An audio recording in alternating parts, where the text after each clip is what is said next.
we're kind of getting into that like free fall type of feeling where the markets fall, they go up a little bit, and then they continue to fall. 70% of all gold production in the U.S. comes from a single state, Nevada. Conventional wisdom says that all the good deposits have been found. But one geologist who's discovered more than 30 million ounces of gold says he knows where to find Nevada's missing gold.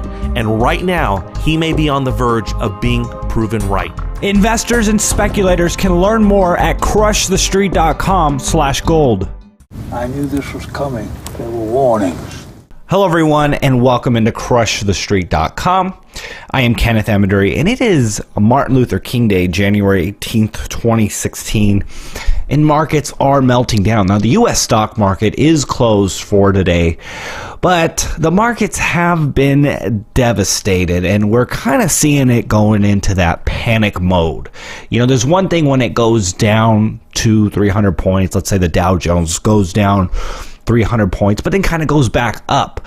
We're kind of getting into that like free fall type of feeling where the markets fall, they go up a little bit, and then they continue to fall. We saw that happen with gold going from 1900 to where it is now. We kind of saw that, or we definitely saw that with oil, where it's just kind of like it's more likely to continue to go down than it is to spike back in the immediate future. Well, we're seeing that with the stock markets at the moment, and the Dow Jones is down. So 1 year ago, it was down. From 1 year ago, the Dow Jones is down nearly 9%. But from just 1 month ago, it's down almost 7%, 6.66% to be exact. From 1 year ago, it was down about 7%, and from 1 month ago, we've just really seen in the last month, we've really seen that free fall happen. It's down 6%. From a year ago, we got the Nasdaq down 3%. But throughout the year, and for all the markets, this is what kind of happened. It went back up towards throughout the year. Then we saw its volatility from September to December, and then in the last month, we saw the Nasdaq fall almost 9%. Let's jump down to Europe. Similar situation in Europe. 1 year ago, the Euro Stoxx 50 is down 8% year to date, but over the last month, it's down almost 10%. Same thing with some other stock markets here in Europe. The DAX is down 6% from a year ago, but down 10% in just 1 month. Go down to Asia. Over the last year, the Nikkei is about flat, but in the last month, it's fallen about 10%. The Hang Seng Index over the last year has fallen 20%. In the last month, it's fallen 11.5%.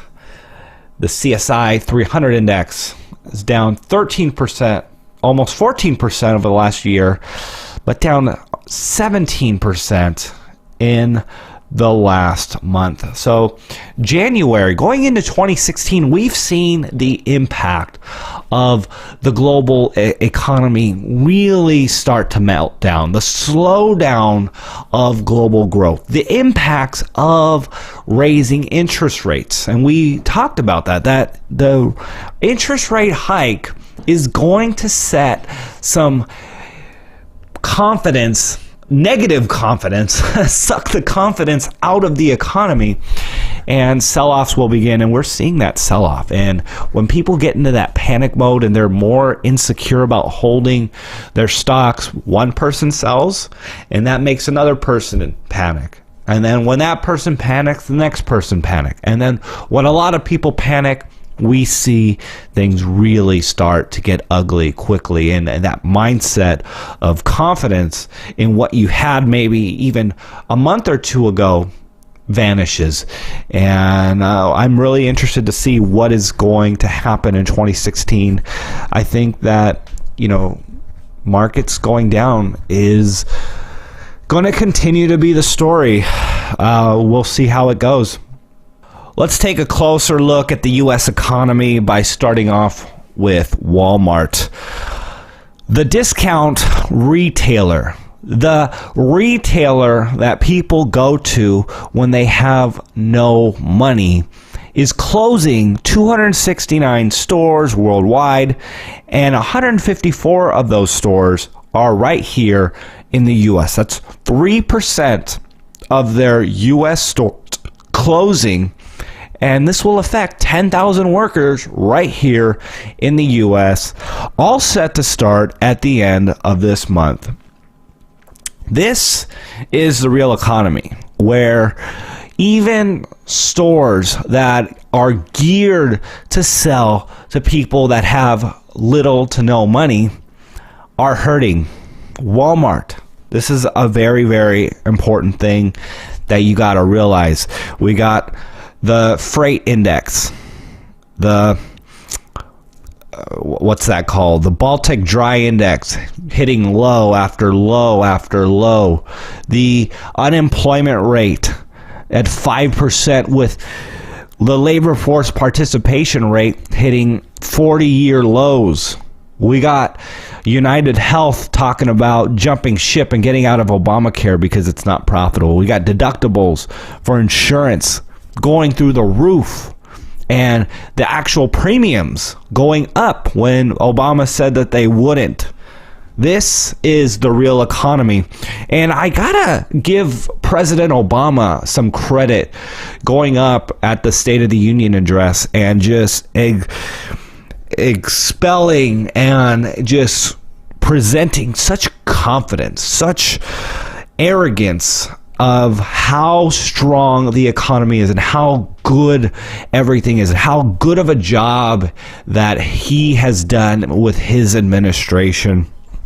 And in the face of all these facts that the global markets are melting down, I mean, I just showed you how all the stock markets are reacting, and it's impressive to watch him get up in front of the world and talk about how great the unemployment rate is and how amazing it is that we are insuring many more people now with the Obamacare system, and just ignoring the facts, ignoring the high or the low labor force participation rate and the fact that deductibles are going through the roof. I mean, essentially people have catastrophic insurance. That's what Obamacare is, and that's what it has become, catastrophic insurance, regardless if you're healthy, regardless if you've taken care of yourself, you have catastrophic insurance because you got to pay for everyone else who is unhealthy. You got to pay for people who are older. You got to pay for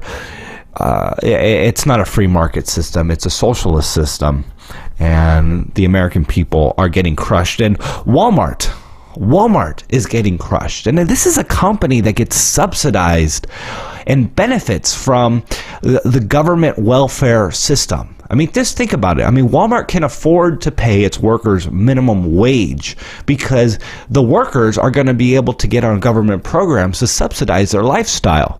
So they don't have to pay them a higher wage. They get to pay them $8 an hour or whatever the minimum wage is for that state.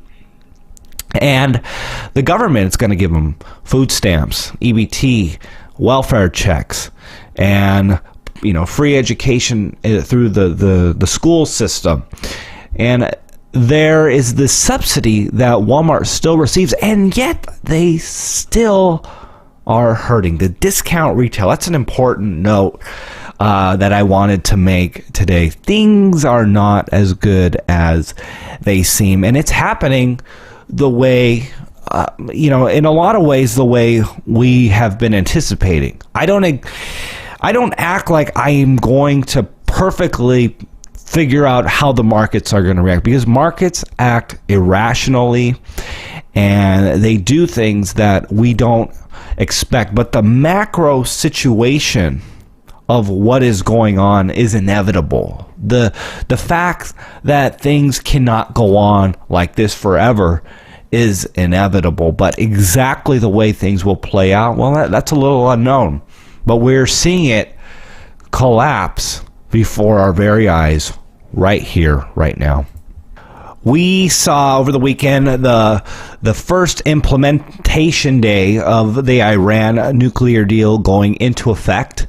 The International Atomic Energy Agency released a statement saying Iran has fulfilled all of its measures required under its deal with the six world powers, and sanctions are now being lifted.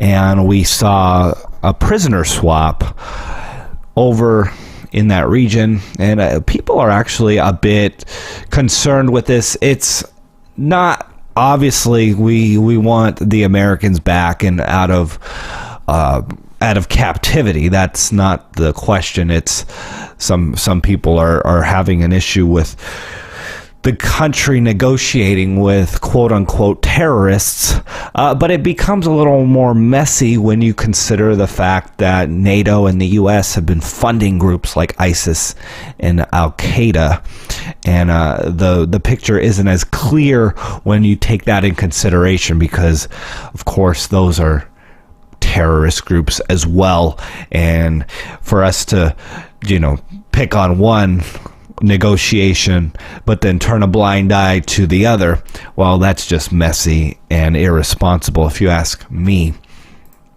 So, to say the least, I believe that the follow-through with Iran sanctions being removed proves that Russia's geopolitical chess game is actually having some victories.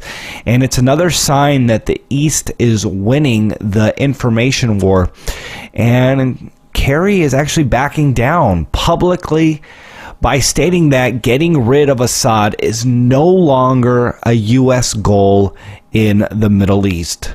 They have moved, their motives are shifting, and things are changing. Now, oil is now below $30 a barrel, and as sanctions in Iran are being lifted, we are set up now for more oil to enter the market, and this is roughly OPEC. Producers lowered their basket price to $25 a barrel, dropping the official price under $30. And this was actually before Iran's 500,000 barrels per day is going to be hitting the market. And this is actually low because Iran is aiming to increase output by close to 1.5 million barrels a day by the end of 2016, which will take production to 4.2 million barrels. And this is according to Iran's oil minister, Bijan Zaganeh.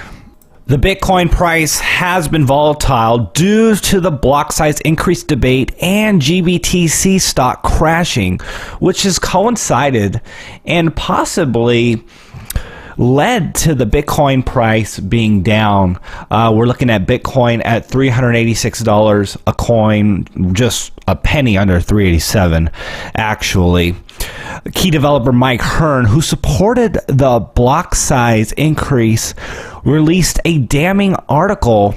There is now a more complicated arena with Bitcoin Classic and Bitcoin Unlimited groups of software vying for public support. XTnodes.com shows that there are only 11.6% of nodes that want a block size increase.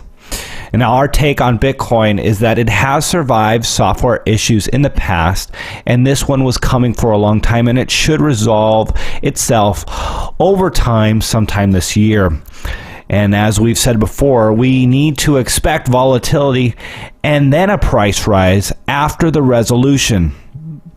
Remember, by July, the block reward for miners is halved, which should shoot up the price of Bitcoin around that time, though probably less than the previous block reward halving in percentage terms.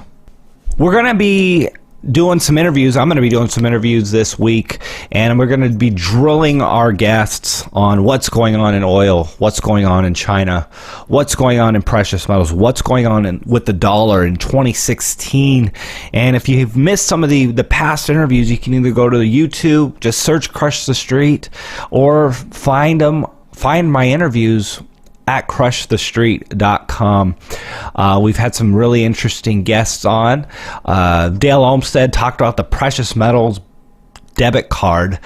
He's got a company that does that. It's one thing that it's good about it is that you can transact with your metals.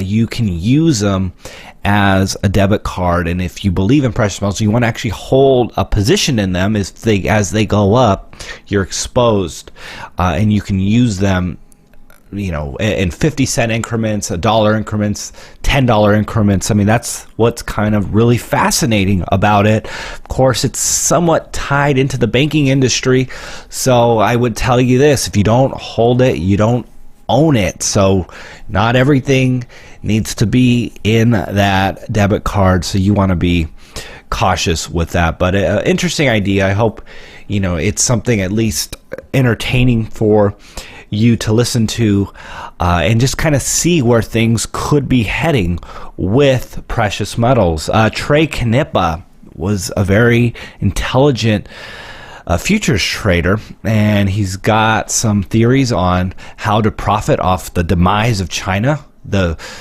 immense amount of QE that is going to hit the Chinese yuan, and how that will play out. I mean, the macroeconomics of China, the macroeconomics of Japan, and that against gold and that against the dollar. A lot of interesting things that we discussed. This was a prior interview, and we got John Rubino and Dave of X22. I mean, all favorites here at Crush the Street, so you definitely don't want to miss those. And if you've missed them, feel free to check them out at Crush the Street on YouTube or crushthestreet.com. So everyone, thanks so much for taking the time to join me today. Feel free to go at crushthestreet.com